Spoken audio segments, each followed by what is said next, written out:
Kasih-Mu yang selalu baru dan kami nikmati di dalam kehidupan kami.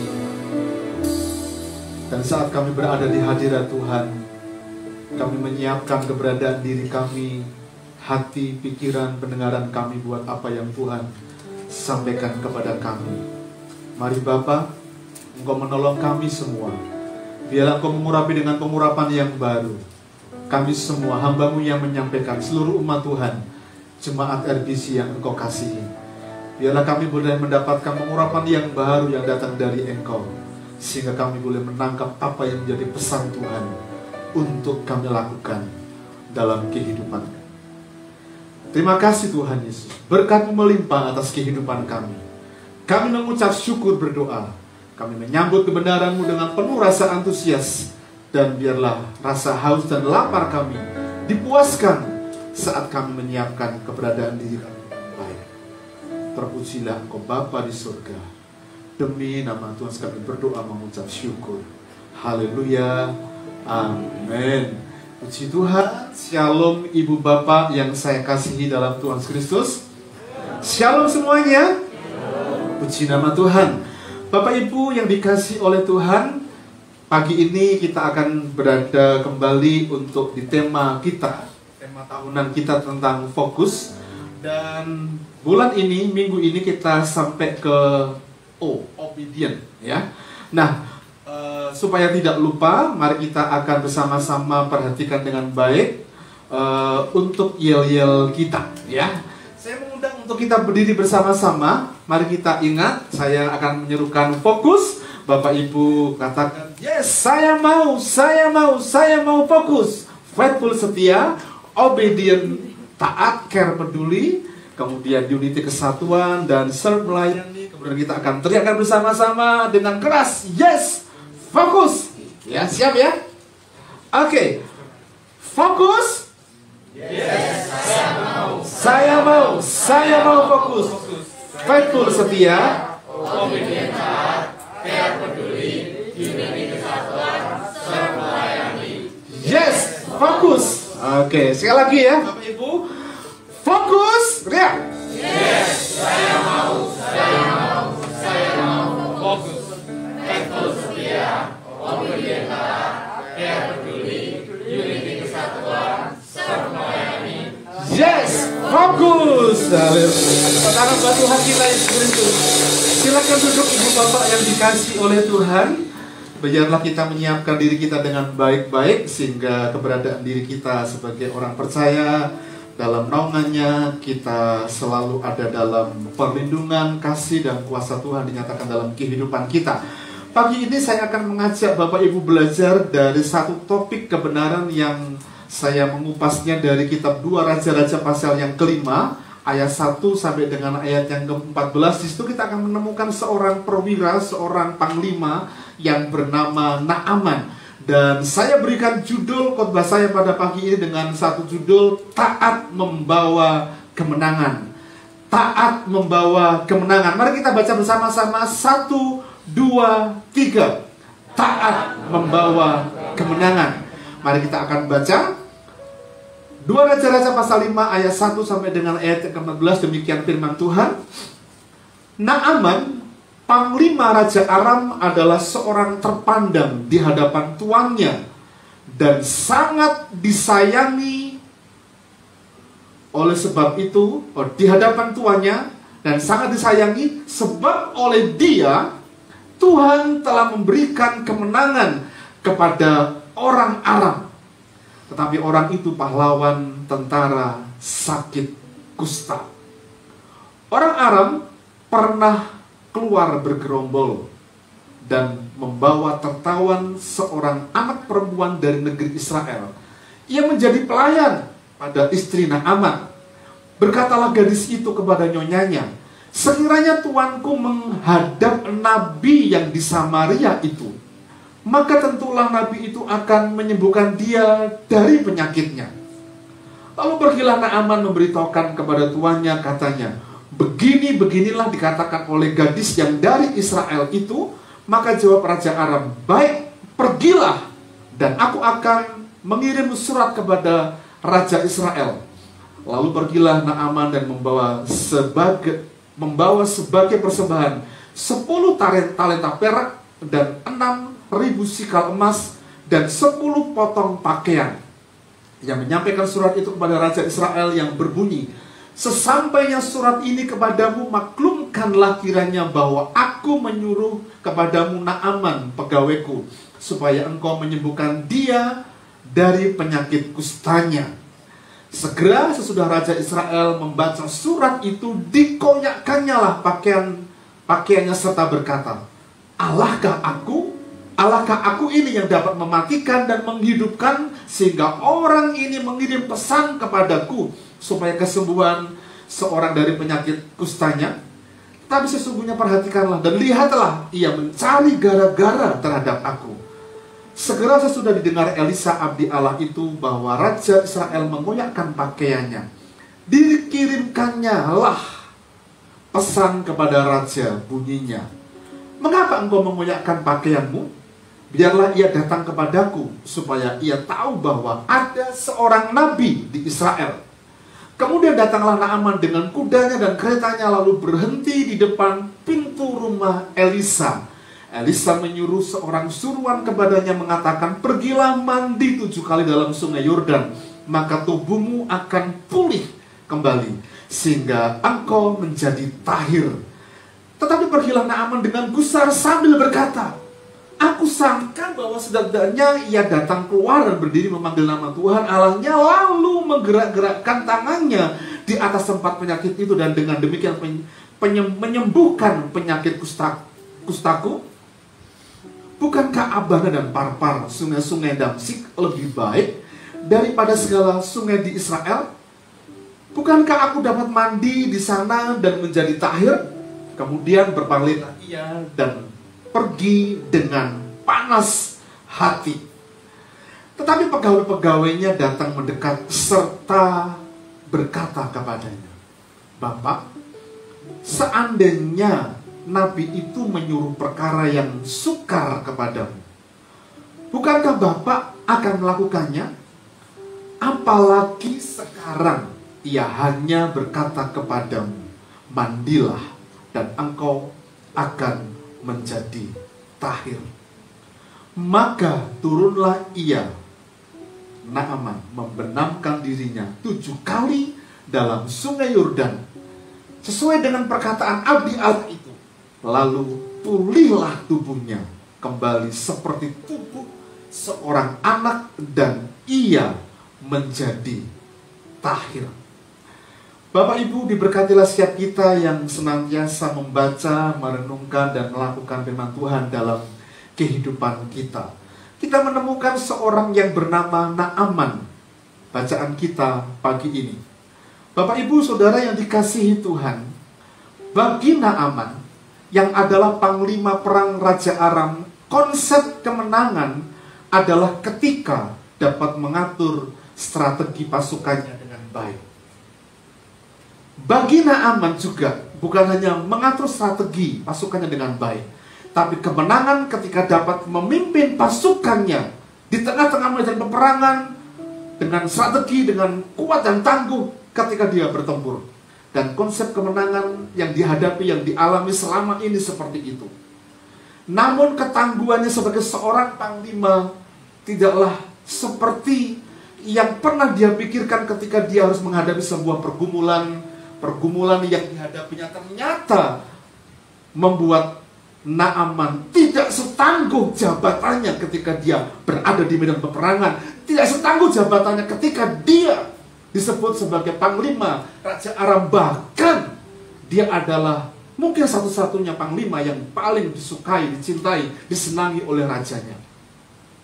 Tapi ternyata kusta yang dialami membuatnya frustasi, mengguncang jiwanya.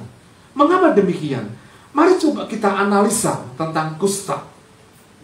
Penyakit kusta pada waktu itu adalah penyakit yang menular.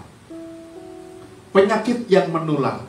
Seorang yang kena kusta, supaya tidak menular kepada orang lain, harus diasingkan, diisolasi.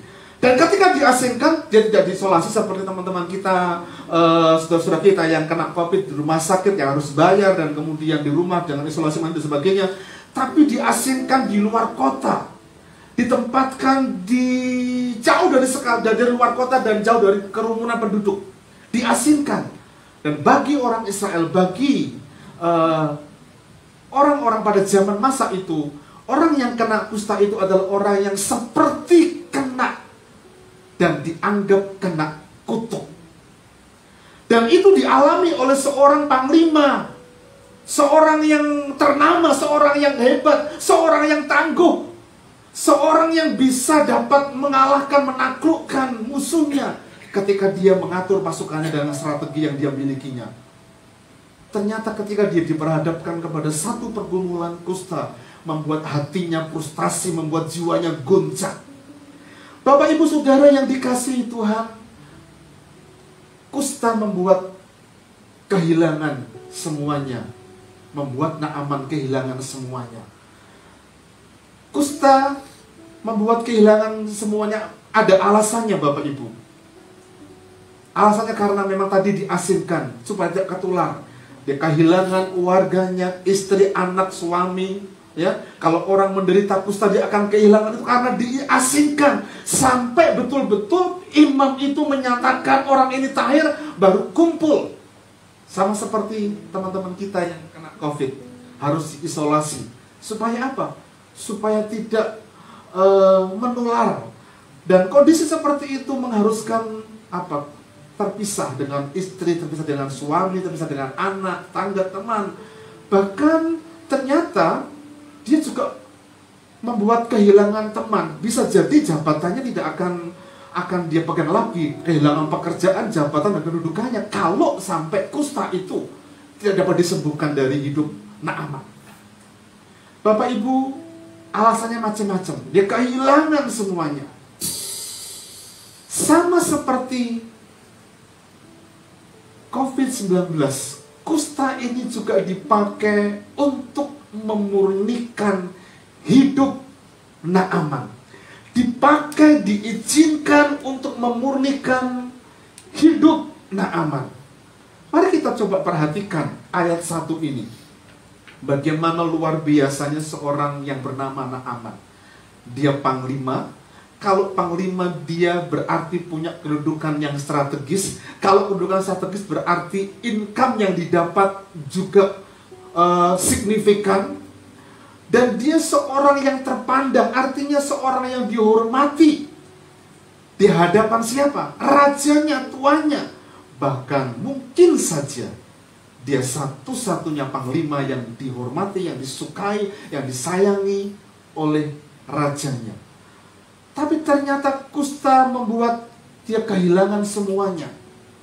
Sama seperti COVID, kusta pada masa kini, ya, atau COVID itu seperti kusta itu seperti COVID-19 pada masa kini. Perhatikan baik-baik. Memisahkan keluarga, istri, suami, anak, dan keluarga yang lain. Diasingkan. Teman-teman kita yang kena COVID, keluarga kita yang kena COVID kan juga harus sementara diasingkan. Itu terpisah. Bahkan COVID-19 hari-hari ini membuat hubungan sosial, membuat relasi kita itu mulai luntur, tergradasi oleh kondisi keadaan. Tidak lagi ada hubungan yang intens seperti sebelumnya. Dulu mungkin kita bisa bersalaman, bahkan kita bisa berpelukan cipika-cipiki sekarang. Tapi sekarang mungkin ada banyak orang yang canggung. Nek dia ndak kena COVID, nek kena COVID, bagaimana? Mungkin sekarang kita mungkin juga berani untuk itu karena mungkin gak seganas dari apa yang kita bayangkan. Tapi Bapak Ibu yang dikasihi Tuhan, saya mencoba membayangkan ketika saya kena Omikron kemarin, beberapa minggu yang lalu gitu ya. Sebetulnya kalau orang kena COVID gitu ya, badannya sakit semua. Mungkin saya alami seperti itu dan mungkin lebih parah dari teman-teman kita yang kena dalam gelombang 1 dan gelombang 2. Saya mencoba membayangkan seperti itu. Padahal ketika sembuh pun juga sampai sekarang ini belum ada recovery yang enak begitu. Di rumah kami itu kan ada banyak yang perlu kita betulkan. Ya, pintu rumah kami di depan itu dijebol CC untuk keluar masuk. Dan ketika ada berkat, kami ganti pintu itu. Kami nggak panggil tukang, saya mencoba untuk belajar jadi tukang. Ya, ketika mendapatkan berkat pintu kamar mandi dari Pak Pur juga saya pasang sendiri. Saya foto, saya kirim kepada Pak Pur. Lu Pak Ian kok kemarin?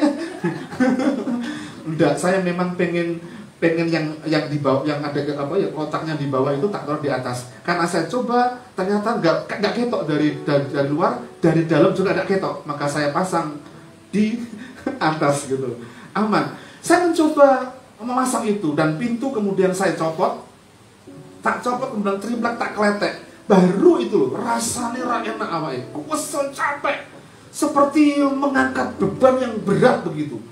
Harus istirahat, makan, minum, duduk, pulih, lanjutkan lagi. Menurut teman-teman, ya, itu namanya long COVID. Jadi kondisi keadaan seperti itu yang sebetulnya kita berjaga. Artinya berjaga dan ya hubungan sosial antara kita tidak seperti dulu tergradasi oleh penyakit ini. Apalagi kalau kita perhatikan Naaman ketika sakit kusta. Dia orang terpandang. Mungkin orang selama ini hormat, orang selama ini tunduk, orang selama ini. Tapi kalau dekat-dekat dengan dia, aduh kusta. Bahkan di dalam perjanjian lama kalau orang kena kusta, jadi kalau orang lewat di depan rumah kita, mungkin akan berteriak, kusta, kusta, kusta. Nah kalau sekarang COVID sama dengan kusta, mungkin kalau ada orang kena COVID teriak begitu, COVID, COVID, orang semuanya pada menyingkir gitu ya. Nah, COVID-nya itu kan ada sirene, wang, wang, wang, wang, wang, begitu ya. Nah sehingga itu kondisi mencekam dan sebagainya. Bapak Ibu yang dikasihi Tuhan, ada orang-orang yang kehilangan pekerjaannya, ada orang-orang yang kehilangan kedudukannya, jabatannya oleh karena COVID. Naaman bisa jadi kehilangan pekerjaannya sebagai seorang panglima ketika dia tidak disembuhkan, dia tidak dipulihkan, pasti itu, ya, akan kehilangan pekerjaan, akan kehilangan jabatannya. Dan Bapak Ibu yang dikasihi Tuhan, COVID-19 memurnikan semuanya, memurnikan ibadah kita, memurnikan cara ibadah kita, memurnikan kekristenan kita, memurnikan bagaimana cara kita melayani Tuhan. Dulu kita nggak pernah berpikir kita bisa beribadah dari rumah kita masing-masing menghadap TV dan sebagainya. Nggak pernah berpikir begitu kan? Tapi ketika COVID-19 mengharuskan kita untuk online di rumah dan beribadah, bahkan lewat YouTube dan sebagainya, kita bisa perhatikan di situ. Tapi yang perlu kita waspadai dan perlu kita dapatkan supaya kasih kita segenap hati itu kita nyatakan kepada Tuhan. Ketika kita menghadap HP seperti itu pun harus kita layak untuk kita beribadah, khususnya untuk ibadah raya di hari Minggu. Kalau pun fellowship dan sebagainya tidak persoalan. Nah, mengenai Bond Fellowship Bapak Ibu, hari Kamis yang akan datang, kita akan bahas topik tentang kontroversi nama Allah. Dan kita panggil pembicara. Pembicaranya adalah Profesor Purwanto. Bukan isinya Pak Pur, bukan isinya Bu Esther loh, Pak Pur. Ya. Profesor Purwanto dosen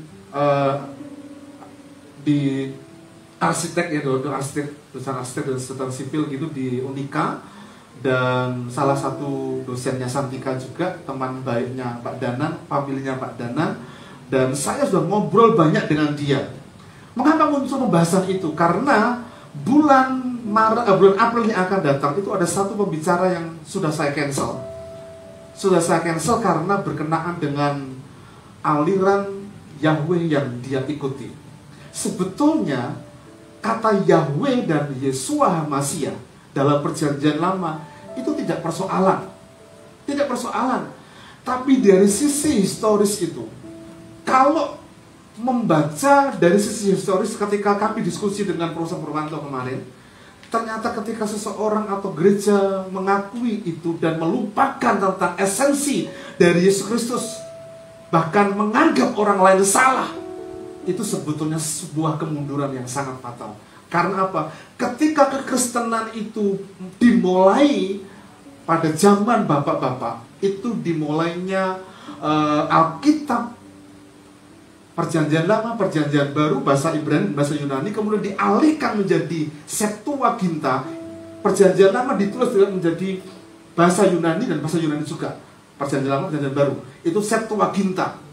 Dan tidak ada kalimat dalam Septuaginta itu Allah diganti dengan Yahweh atau YHWH. Bahkan orang Israel dari kata YHWH itu saja, ketika mereka berdoa atau membaca, dia nggak berani mengucapkan, karena dianggap sebagai pelanggaran hukum yang ketiga. Jangan menyebut nama Tuhan Allahmu dengan sembarangan. Ya, itu sehingga kita perlu bahas itu supaya kita memahaminya. Dan pembicara bulan April yang akan datang, karena itu saya suka menyusun pembicara itu 1 tahun Bapak Ibu. November kemarin itu belum pindah gitu ya. Ketika dia pindah ternyata ada persoalan-persoalan. Bahkan yang paling mengejutkan adalah ketika percakapan dengan Gary. Gary ini saya kasih tugas untuk sounding teman-teman youth supaya ikut youth gitu ya. Nggak tahu dia sounding Devon juga enggak ya. dia disounding teman-temannya, dan salah satunya adalah anaknya ini. Dan mengejutkan sekali Bapak Ibu. Dia ngomong begini, saya sudah pindah ke Magelang, saya nggak menyembah Yesus Kristus, tapi saya menyembah Yahweh. Saya ngomong dengan istri saya, kalau itu terjadi, berarti dia nggak mengakui perjanjian baru, karena esensi Injil Yesus ada di kitab Injil. Hapus dong kitab Injil. Oh iya, kita nggak berhak untuk menghakimi, tapi mari bersama-sama hari Kamis yang akan datang ikut join. Tidak persoalan Anda mau menghadap di HP atau sambil jalan, sambil setir mobil, ya.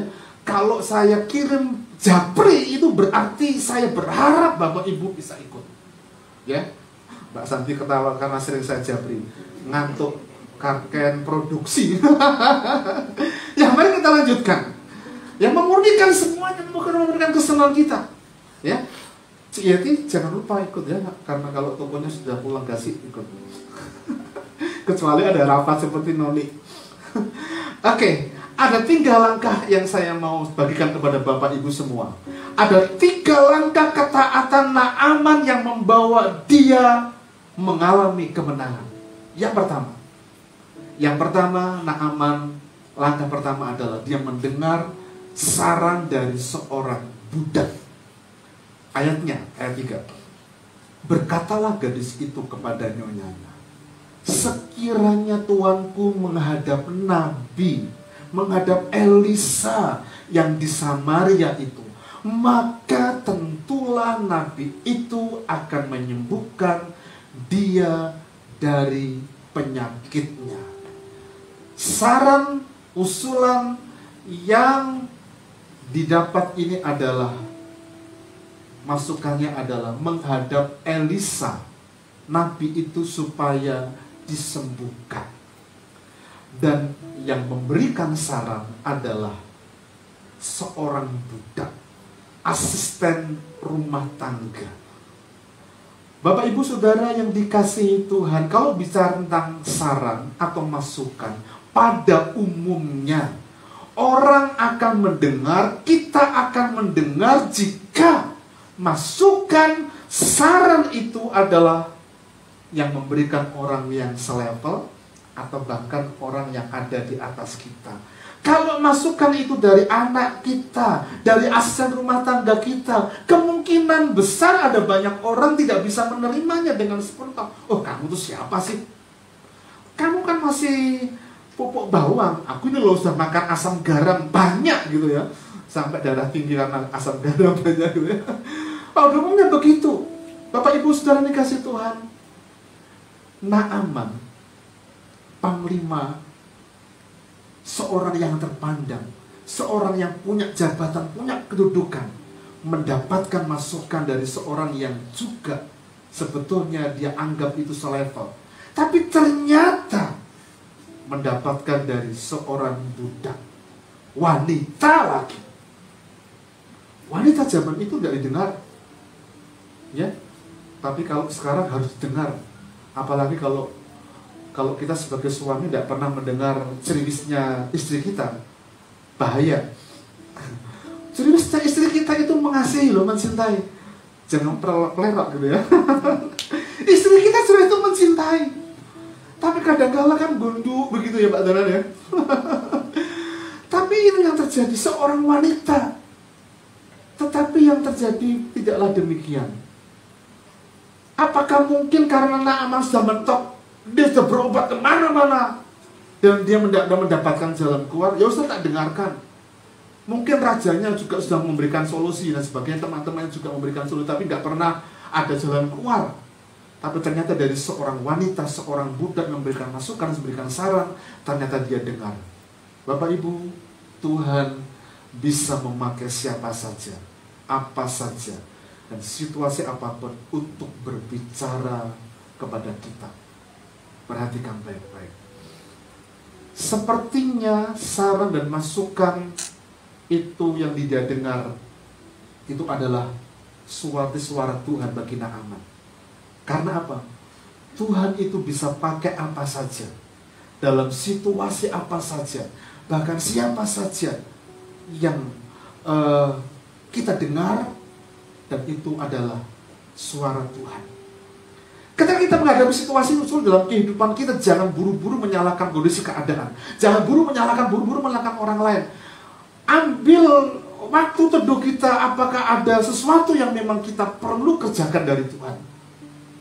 Karena seringkali masukan, saran, teguran, tujuannya itu baik untuk menasihati, mengajar, bahkan memberikan inspirasi. Nah, kalau Naaman diberikan masukan itu supaya apa? Sehat. Bahkan masukannya supaya apa? Tidak terhilang dari peredaran di muka bumi ini. Coba perhatikan. Beberapa dari antara kita, teman-teman kita mungkin yang tidak menghiraukan protokol kesehatan, ya. Badannya besar, badannya gemuk. Kami punya teman di Surabaya, badannya besar gitu ya. Dia nggak percaya COVID itu nggak ada gitu. Ini gelombang 1 menuju gelombang 2. Badannya besar, atletis begitu. Dia suka olahraga. Nggak pernah pakai masker pada waktu itu. Ternyata juga kena tuh. Tapi mungkin imun tubuhnya kuat sehingga dia tetap ada dalam peredaran di dunia ini, nggak dipanggil Tuhan, gitu ya. Bapak Ibu sudah dikasih Tuhan. Misalnya ini contoh atau saran atau masukan bagi anak muda. Ayo atur waktu dengan baik-baik, jangan tidur terlalu malam, jangan main game terus. Masukan itu baik nggak? Baik. Baik nggak, Noel? Baik ya. Bagi Jason, baik nih Jason ya. Ikuti ya kata papa ya. Atur waktu, tidur jangan larut malam, apalagi nanti kalau sudah masuk masa-masa kuliah, ya. Jangan sampai itu terjadi. Atau itu masukan yang kita harus terima, walaupun itu mungkin menyakitkan. Tapi kita perlu atur. Orang-orang tua juga demikian, ya. Anak dewasa muda, ya. Kerja, jangan malas, tapi jangan lupa nabung. Gitu kan, Vina ya? Lenny begitu ya, termasuk anak muda tapi yang sudah dewasa. Ya, saya berdoa untuk teman-teman yang sudah siap untuk menikah, memang harus dipertemukan dengan pasangan hidup yang sejodoh, yang sejalan dengan kehendak Tuhan. Ya, kerja, jangan malas, ya, karena nanti pria-pria malas pacaran dan ketemu dengan calon mertuanya, kerjamu apa? Saya belum punya pekerjaan, bisa ditolak mentah-mentah kita. Oh iya, ya, termasuk ini nabung, investasi untuk masa depan. Nah, cara nabung bagi kita punya berbagai macam cara. Saya punya cara, ya. Tapi hari ini sudah kami hapus. Tapi awal ketika saya pelayanan, setelah dipotong 10%, saya buat 100% lagi. Dan saya ambil 20% untuk ditabung dan tidak diutik-utik. Sisanya untuk kebutuhan. Bukan keinginan loh, untuk kebutuhan. Untuk kebutuhan yang paling utama. Baru kalau ada sisanya lagi di akhir bulan, diceleni untuk keinginan, tapi nggak mengutik-utik yang 20% tadi itu. Bisa dipraktekkan. Dan itu kalau sudah bertahun-tahun, bisa untuk beli motor. gitu ya, bisa beli untuk kebutuhan yang lain. Bagi kita orang dewasa, atur pola makan, jangan lupa olahraga, jangan lupa refreshing, ya Mbak Slamet ya. Itu orang dewasa, atur pola makan, karena berkat uangnya banyak, kita makan apa saja, sikat gitu, habis makan durian, makan kambing, makan apa saja. Lah, wah, kalau sudah seperti itu repot. Nah, ini kan saran yang baik, membangun, menasihati, tapi perlu kita dengar. Nah, Bapak Ibu Saudara yang dikasihi Tuhan, Amsal 9 ayat 8 itu kalau di Alkitab. Kemudian kalau di dalam HP kita itu ada di ayat yang ke-7. Dikatakan begini, janganlah mengecam seorang pencemooh, supaya engkau jangan dibenci. Kecamlah orang bijak, maka engkau akan dikasihi. Dalam terjemahan firman Allah yang hidup, jika kamu menegur, menasehati, ya, kalau di situ pencemooh, seorang pengejek, kamu hanya akan mendapat jawaban yang menusuk hati. Ya, ia akan membentak kamu. Karena itu, janganlah mempedulikan dia. Kalau nggak bisa dikasih masukan, jangan pedulikan dia, ya. Karena itu jangan pedulikan dia, ia hanya akan membenci kamu. Justru masukan kita nggak didengar, bahkan ketika kita berusaha menolong nggak didengar. Tetapi orang yang bijaksana, apabila ditegur, akan lebih mengasihi kamu. Mengapa? Karena teguran, nasihat, saran, masukan itu adalah cara Tuhan untuk membentuk kita, menolong kita, memampukan kita untuk kita menikmati kasih Tuhan dalam kehidupan kita. Kemenangan yang tidak akan pernah dialami oleh Naaman kalau dia tidak punya langkah pertama mendengar dari kata budak, wanita lagi. Sebetulnya kata budak ini gak pernah dianggap, sarannya gak dianggap, tapi gak peduli. Dia lakukan itu, dan dia datang ke Israel menemui Elisa. Karena itu mari kita belajar untuk mendengar. Karena iman itu timbul dari pendengaran. Oleh apa? Oleh firman Kristus. Karena itu jangan pernah lupa untuk baca firman Tuhan. Pak Yari motoku sudah bureng, putu nesen bisa moco, kon moco, suara nesen banter supaya kita mendengar. Gitu ya. Mendengar, karena iman kita itu timbul dari pendengaran. Belajarlah untuk mendengar. Dan berikutnya Amsal 12 ayat 15, jalan orang bodoh lurus dalam anggapan sendiri, tapi siapa mendengarkan nasihat, ia akan bijak. Mari kita belajar untuk mendengar dari siapapun, ya. Anak yang bijak mendengarkan didikan ayahnya, ya. Anak yang bijak mendengarkan didikan ayahnya. Jangan tidur terlalu malam, jangan main game terus, atur waktu dengan baik. Seriusnya papa mama kita itu baik untuk kita. Tetapi seorang yang mencemooh tidak mendengarkan hardikan. Tapi seorang anak yang bijak mendengarkan didikan ayahnya. Yang kedua, ternyata anak Naaman tidak hanya mendengar saja, tapi yang kedua yang dia lakukan langkahnya adalah menindaklanjuti saran dari seorang budak. Ayat 4 dan 5. Lalu pergilah Naaman memberitahukan kepada tuannya, katanya, begini-beginilah dikatakan gadis yang dari Israel itu. Ya, gadis dari Israel itu. Maka jawab Raja Aram, baik, pergilah, dan aku akan mengirim surat kepada Raja Israel. Lalu pergilah Naaman dan membawa sebagai persembahan 10 talenta perak dan 6.000 sikal emas dan 10 potong pakaian. Dia seorang betul-betul orang yang berada, orang kaya. Karena untuk mengumpulkan 1 talenta saja itu butuh waktu yang lama. Tapi ternyata dia punya 10 talenta perak dan 6.000 sikal emas. Wow, 6.000 sikal emas, 1 sikal saja itu harganya sangat mahal. Bapak Ibu yang dikasihi Tuhan, bagi Naaman sarang budak ini itu seperti suara Tuhan yang sedang berbicara kepadanya. Di awal tadi saya mengatakan Tuhan bisa bicara lewat pakai siapa saja. Anak kita, istri kita, suami kita, bahkan kejadian yang kita alami, Tuhan bisa ngomong dengan kita. Dan bagi Naaman, suara Tuhan, suara sarang gadis itu seperti suara Tuhan yang dia dengar berbicara kepadanya, terutama untuk kesembuhan dia. Mari coba kita analisa. Mungkin dia mendengar karena kan sudah mentok, gak sembuh-sembuh gitu. Apakah sakit yang dialami oleh kusta yang dialami oleh Naaman ini orang yang sekelas Naaman dia gak pernah berobat? Saya pikir tidak. Dia pasti pernah berobat. Dia cari dokter, cari tabib supaya sembuh dari kustanya. Berbagai macam cara.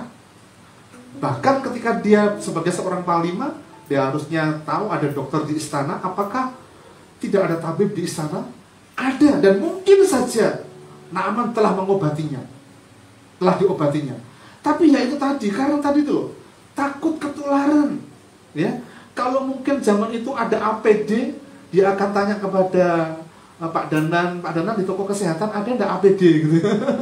Kalau ada gitu ya, supaya tabib itu bisa mengobati tabib di sana itu. Tapi jawabannya pasti sudah.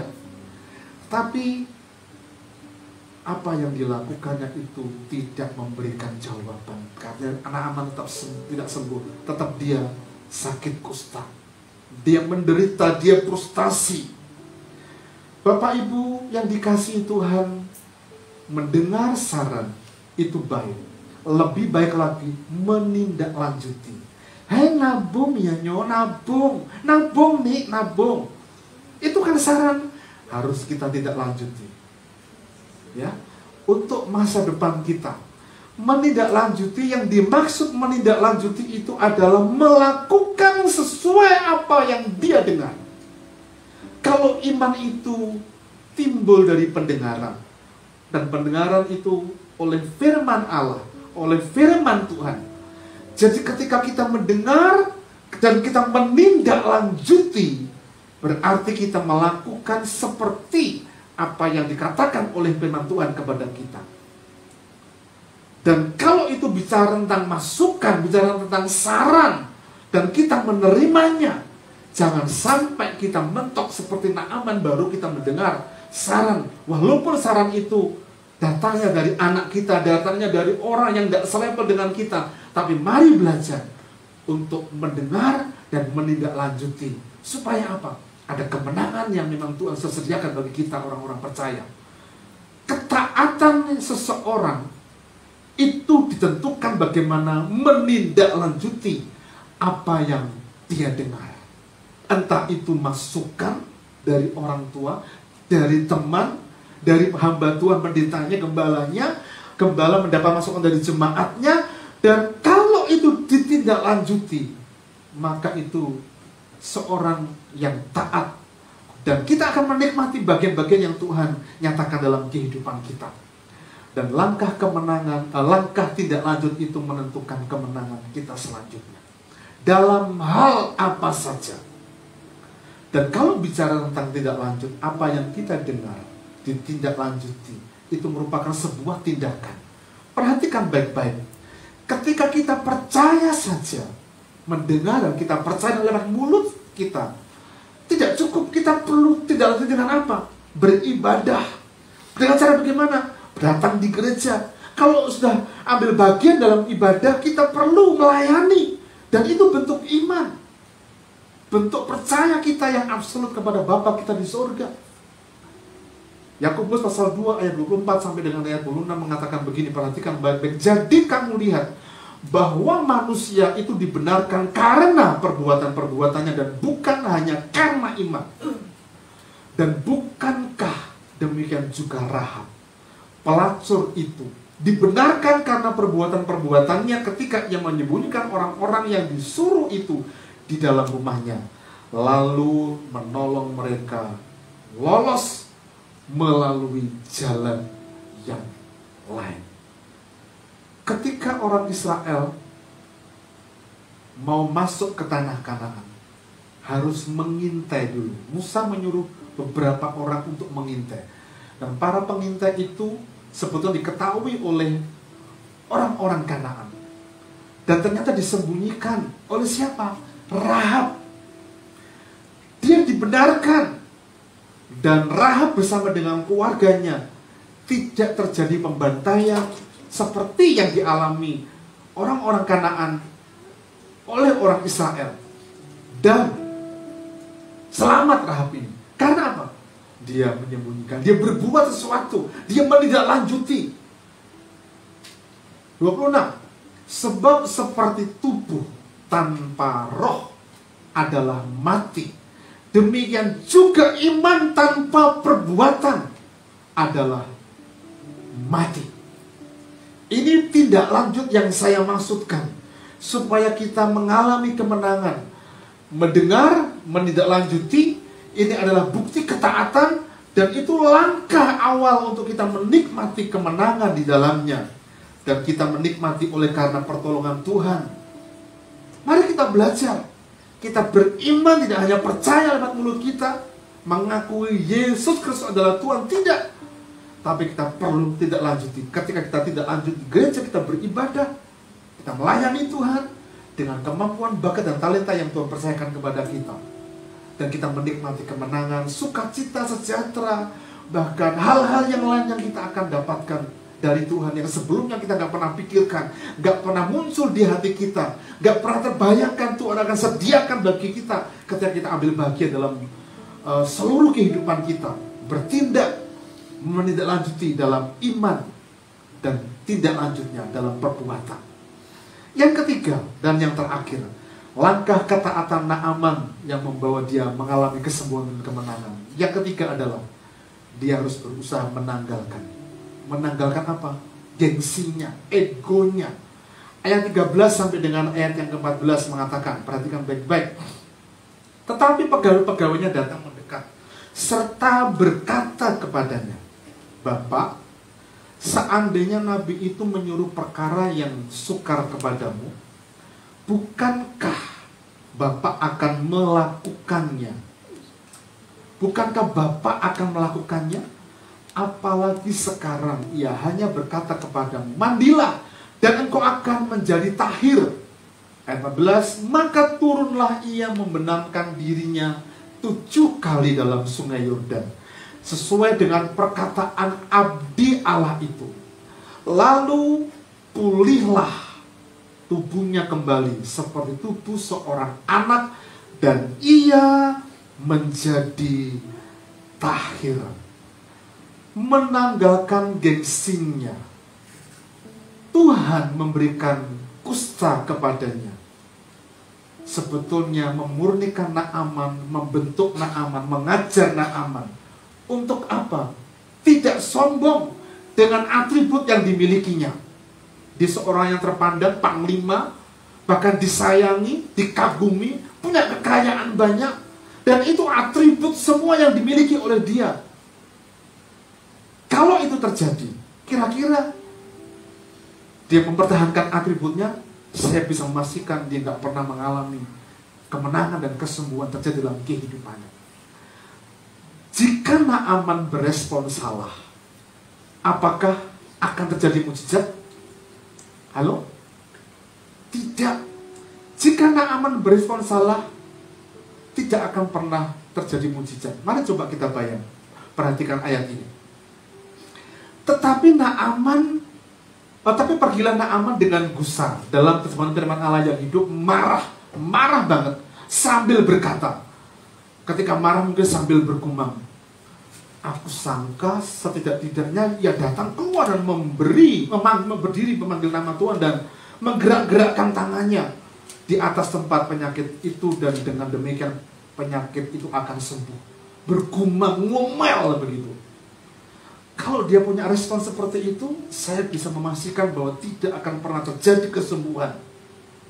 Dilanjutkan lagi, kok mandi di sungai Yordan? Di Damsyik atau di tempat saya, di tempat kita kan ada sungai Abana dan Parpar yang lebih jernih daripada sungai Yordan.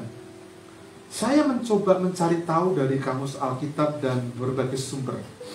Ternyata Abana dan Parpar sekarang ini, ya, karena Aram itu adalah sebetulnya Syria, begitu ya. Ternyata Abana dan Parpar itu menjadi sungai yang menjadi tempat pariwisata karena berada di tengah-tengah kota. Betul Naaman ngomong, airnya mungkin lebih bersih. Tapi kalau dia ngomong begitu dan kemudian ketika ngomel dia pergi sambil sangat marah gitu. Dan dia gak pernah mengalami mujizat yang terjadi dalam kehidupannya. Bapak Ibu Saudara yang dikasihi oleh Tuhan, jika Naaman berespon salah, tidak akan pernah terjadi mujizat. Mujizat terjadi bukan seperti yang dia mau, seperti yang kita mau, tetapi apa yang Tuhan mau. Karena kadangkala Tuhan memberi pembelajaran kepada kita sebelum mujizat terjadi. Yang penting bukan mujizatnya, tetapi pembelajaran di balik peristiwa yang kita alami. Kadangkala kesulitan, persoalan, sakit itu dipakai oleh Tuhan untuk membentuk kita. Kita minta bukan hanya kesembuhan, tapi sebetulnya pembelajaran di balik itu yang paling penting yang perlu kita perhatikan dan pahami dalam kehidupan kita. Dan pembelajaran bagi Naaman adalah gusar. Kalau dia marah sambil ngomel, tidak pernah terjadi mujizat, tidak pernah mengalami mujizat. Tapi ternyata dia lakukan itu dengan baik-baik. Dia singkirkan semua atributnya karena dia mendengarkan apa yang menjadi nasihat anak buahnya. Amsal 13 ayat yang ke-10. Keangkuhan hanya menimbulkan pertengkaran, tetapi mereka yang mendengar nasihat mempunyai hikmat. Keangkuhan, gengsi, kesombongan itu satu paket.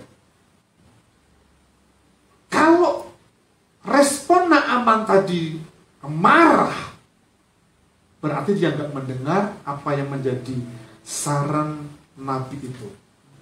Dan gengsinya ini tidak hanya ketika dia harus masuk ke sungai Yordan, tapi ketika dia berhenti di depan rumah Elisa.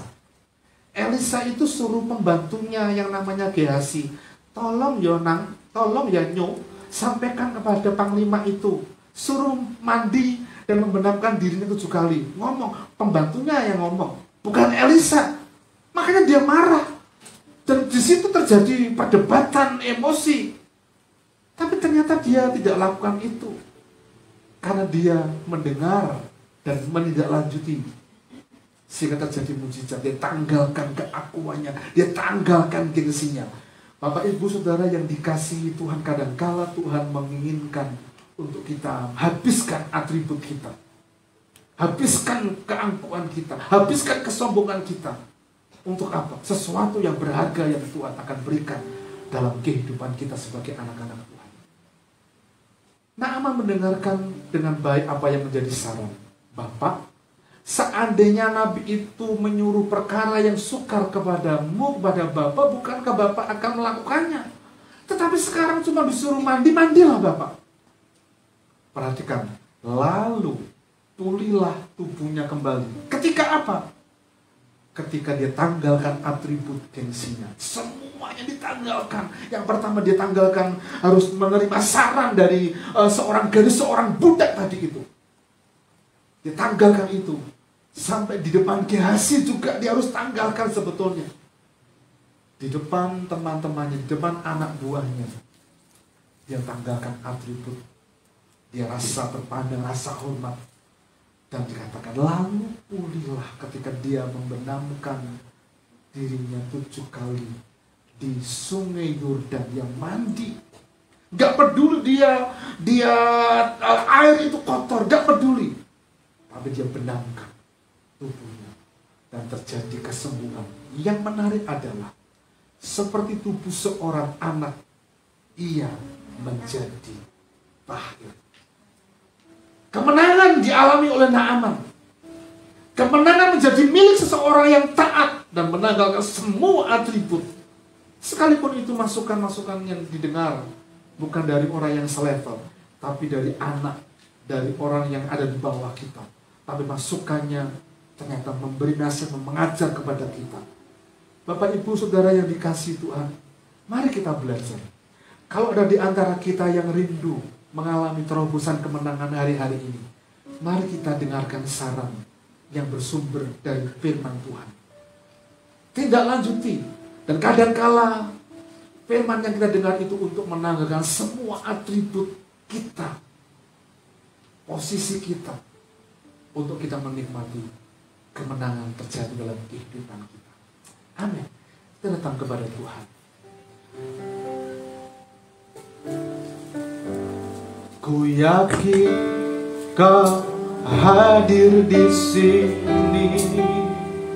Ku rasakan kuasa yang tak terbatas. Ku yakin Kau nyata di sini. Kemenangan terjadi di sini. Saya undang Ibu Bapak berdiri bersama-sama.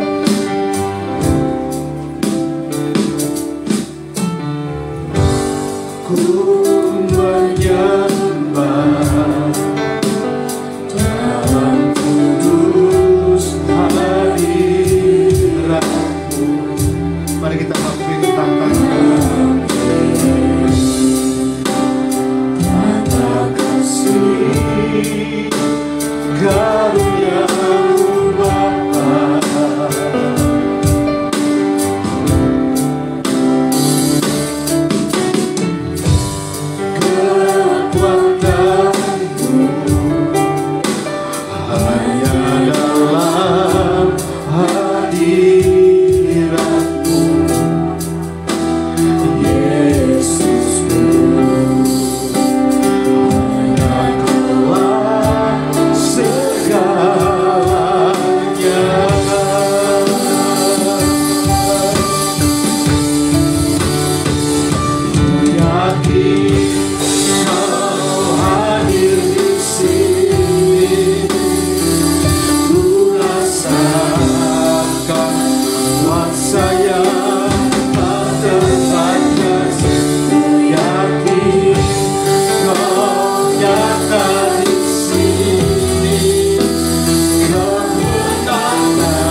untuk kita mengalami kemenangan dalam kehidupan kita. Mari dengarkan saran, masukan, teguran, nasihat, dan tindak lanjuti dengan iman. Kadangkala itu sepertinya membentuk kita untuk apa? Menanggalkan semua ego, menanggalkan semua gengsi.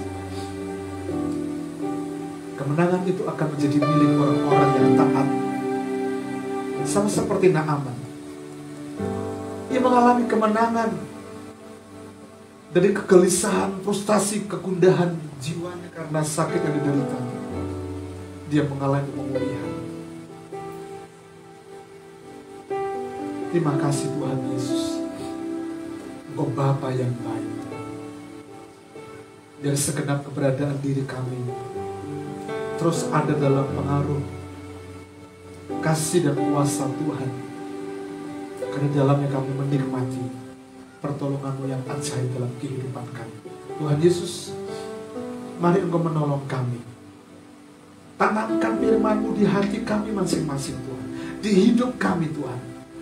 Supaya kami boleh menikmati akan anugerah saat Engkau memperhadapkan kepada hal-hal yang harus kami lalui dalam kehidupan ini. Dan firman itu memberikan kekuatan bagi stamina iman kami. Berkati seluruh umat Tuhan jemaat RBC yang Kau kasihi, yang ada di rumah ibadah ini, ataupun yang ada di rumah yang mengikuti ibadah secara streaming. Tuhan menolong kami, memberkati kami semua. Dalam nama Tuhan kami berdoa mengucap syukur. Haleluya. Amin. Silakan duduk ini. Terima kasih Tuhan Yesus untuk anugerah-Mu yang besar di dalam kehidupan kami semua. Engkau ada memberkati, menaungi, melingkupi, menolong, memampukan kami. Dan kami boleh menikmati segala hal yang baik yang datang dari Tuhan. Dalam pelayanan kami, pekerjaan kami, rumah tangga kami, studi anak-anak kami. Kami berdoa Tuhan, menolong untuk mereka yang sekolah. Terutama juga untuk mereka yang kuliah yang akan tatap muka pada minggu-minggu yang akan datang. Juga memberkati semuanya. Terima kasih Tuhan Yesus. Tuhan menyiapkan segala sesuatunya. Supaya seluruh keluarga besar jemaat RBC ada dalam naungan dan pemeliharaan Tuhan. Dan kami berdoa Tuhan untuk saudara-saudara kami yang ada dalam pergumulan, yang ada dalam persoalan, tantangan dalam kehidupan mereka. Mari Engkau tolong, mari Engkau berkati mereka. Mari turut campur tangan dalam kehidupan mereka. Sehingga mereka boleh menikmati akan kasih kuasa dan kebaikan Tuhan itu dinyatakan dalam kehidupan mereka. Sehingga kami boleh menikmati akan jalan hidup yang Tuhan atur. Mari Engkau menolong kami. Berkati pekerjaan kami, rumah tangga kami, pelayanan kami, dan semua yang kami kerjakan. Kami berdoa untuk perjalanan RBC Tuhan. Berkati Tuhan, supaya kami dapat bertumbuh dalam iman kami. Dan jemaat RBC akan bertumbuh secara kuantitas juga Tuhan. Sehingga ada banyak jiwa-jiwa yang kami akan bawa kepada Kristus. Menang di dalam Engkau Tuhan. Terima kasih Tuhan Yesus.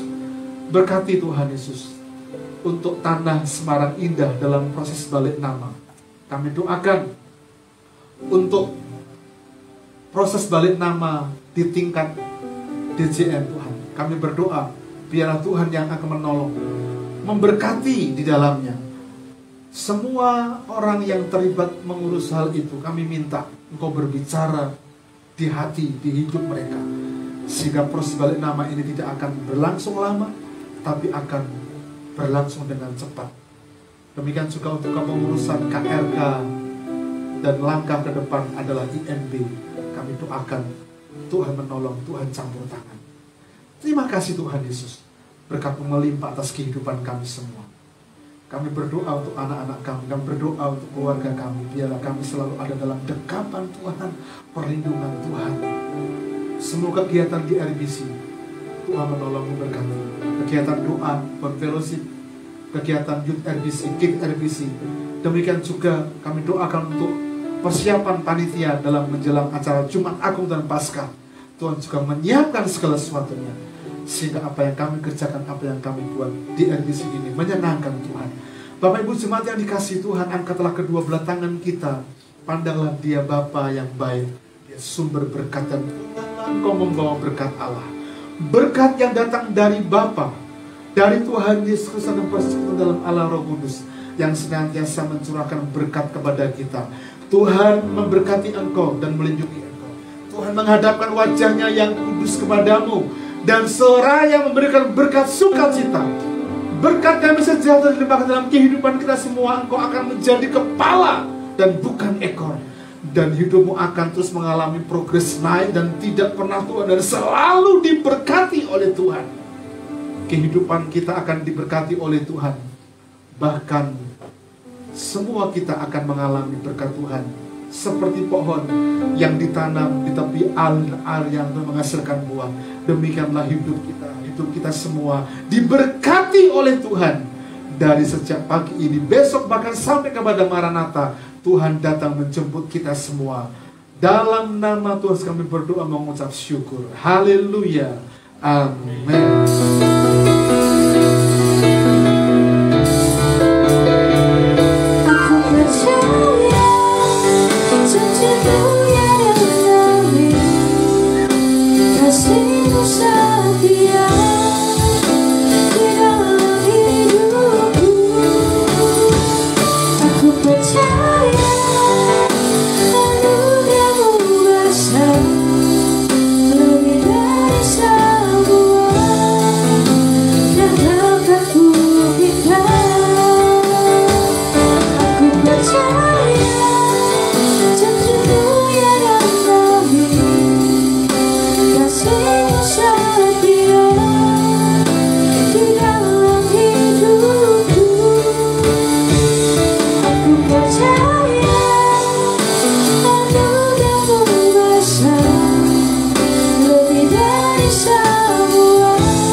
Selamat berhari Minggu, Tuhan Yesus Kristus memberkati.